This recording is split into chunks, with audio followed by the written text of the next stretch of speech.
Assalamualaikum warahmatullahi wabarakatuh. Saya Altofiani Nofrizal, NPM 2019 135000418 dari kelas R4F, ingin mempresentasikan bab pencemaran lingkungan, manusia dan derajat penurunan nilai ekosistem.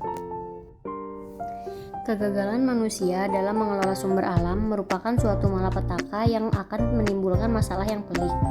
Hal ini karena manusia tidak bertindak seolah-olah kelima asas tersebut tidak ada gunanya bagi kepentingan manusia sekarang. 5 asas dari 14 asas yang penting bagi kehidupan manusia modern yaitu: yang pertama ada asas ketiga, asas keempat, asas ke-10, asas ke-11, dan asas ke-14. Yang pertama ada asas ketiga. Asas ketiga mengatakan bahwasannya materi, energi, waktu, dan keanekaragaman adalah kategori sumber alam. Kegagalan yang manusia ciptakan dalam pengelolaan sumber alam sangatlah banyak menimbulkan masalah. Pencemaran alam adalah gejala yang melawan kehendak dan kemampuan alam. Pengadaan sumber alam menentukan kapasitas suatu lingkungan. Keanekaragaman bentuk kehidupan terus-menerus dikurangi, sehingga kemantapan sukar untuk dipertahankan. Demikian pentingnya sehingga hambatan pembangunan akan timbul kalau manusia melalaikannya. Implikasinya adalah materi yang beredar atau melakukan siklus dalam ekosistem. Oleh karena itu, harus diberikan cukup banyak waktu untuk diubah kembali dari satu bentuk ke bentuk lainnya. Yang kedua ada asas keempat. Asas keempat adalah ada batas kejenuhan dan kekurangan yang dapat mempengaruhi berbagai proses karena sumber alam itu terbatas. Pencemaran alam, air, dan udara sangat berbahaya. Memaksa mikroba mencernakan sampah terlalu banyak. Ada batas optimum untuk semua eksploitasi hasil. Yang ketiga ada asas ke-10. Asas ke-10 adalah peningkatan efisiensi penggunaan energi pada komunitas yang telah melewati tingkat perintis. Kecerobohan manusia ialah ketidakmampuan dalam penggunaan energi ini. Kecenderungan inilah yang mendorong terjadinya evolusi yang menuju efisiensi yang semakin tinggi dalam penggunaan energi. Dalam kehidupan manusia, telah nampak bahwa kita telah meningkatkan biomasa dan materi dalam bentuk hasil pertanian dan hasil buatan manusia itu sendiri. Dalam hal ini, kita harus dapat membedakan energi yang digunakan per unit, produksi nasional, kotor, dan energi yang dipergunakan oleh perorangan. Yang keempat ada asas ke-11. Asas ke-11 adalah tentang sistem yang mantap yang mengeksploitasi sistem yang masih rawan.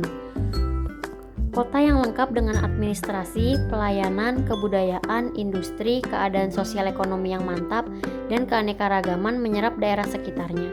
Dalam hal ini dapat kita lihat, contohnya adalah mengalirnya tenaga kerja ke kota yang lebih terorganisasi. Ditinjau dari segi lain, istilah yang dikenal dengan brain drain, yaitu mengalirnya tenaga ahli dari suatu negara yang sedang berkembang ke negara yang sudah maju. Sepintas terlihat bahwa negara yang mengekspor tenaga kerja terbantu oleh negara maju. Padahal adalah sebaliknya, di mana tenaga kerja tersebut membantu negara yang maju. Negara yang berkembang adalah negara yang dirugikan dalam hal ini. Yang terakhir atau yang kelima ada asas ke-14.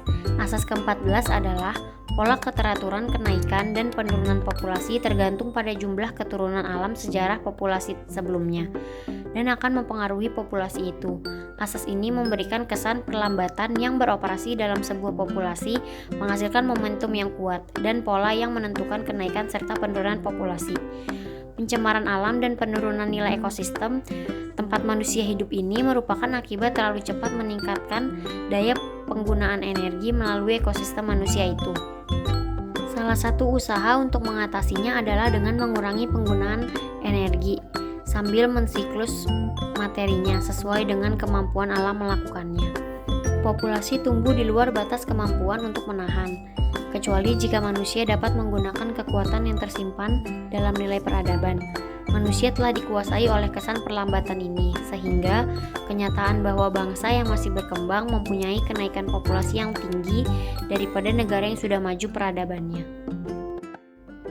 Selanjutnya, ada 4 macam mekanisme yang terpengaruh oleh penurunan keanekaragaman biologi dalam ekosistem manusia.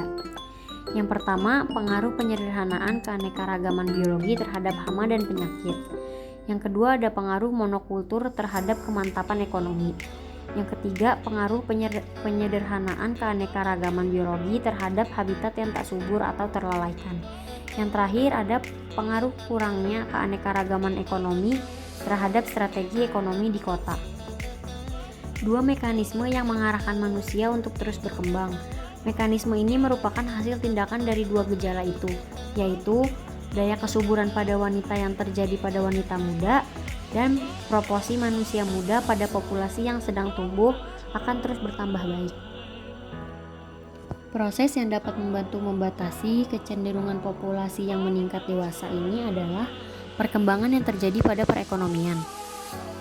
Perkembangan dan peningkatan ekonomi akan berarti pula peningkatan populasi penduduk.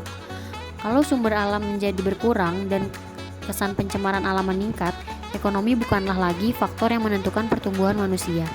Justru berkembangnya pencemaran alam dan pengurangan sumber alam akan menjadi faktor pembatas bagi pertumbuhan dan perkembangan manusia. Sekian presentasi bab pencemaran lingkungan, manusia dan derajat pengelolaan ekosistem yang saya sampaikan. Mudah-mudahan dapat dimengerti oleh teman-teman. Wassalamualaikum warahmatullahi wabarakatuh.